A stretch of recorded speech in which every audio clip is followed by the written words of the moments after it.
সব রকম গুণী আছে তো দেখছি। ছি ছি ছি ছি। আর তোরা আমার মান সম্মান সব নষ্ট করে দিলি। ছি ছি ছি ছি ছি ছি। এই দিন দেখার আগে আমার মনন হলো না কেন? আব্বা তুমি ভুল বুঝছো, আমার কথাটা শুনো। কি আবার শুনবে?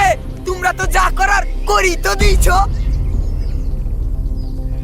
ছি, তোদেরকে মেয়ে বলে পরিচয় দিতে আমার লজ্জা লাগছে। বের যা। হার মা সব জ্বালিয়ে খেলো গো। তোদের মতো মেয়ে থাকার থেকে নিঃসন্তান থাকা অনেক ভালো। মা, তোমরা ভুল বুঝছো। চুপ, আর একটা কথা শুনতে চাই না। আর বকা ঝকা করে কি হবে? তার থেকে বরং মৌলানা ডেকে দুজনের সাথে দুজনের বিপরীত দাও। হ্যাঁ, তাহলেই তো সব ঝামেলা চুকি যাবে। হ্যাঁ। আমরা এদেরকে বিয়ে করব না। হ্যাঁ, আমরা এদেরকে বিয়ে করতে পারবো না।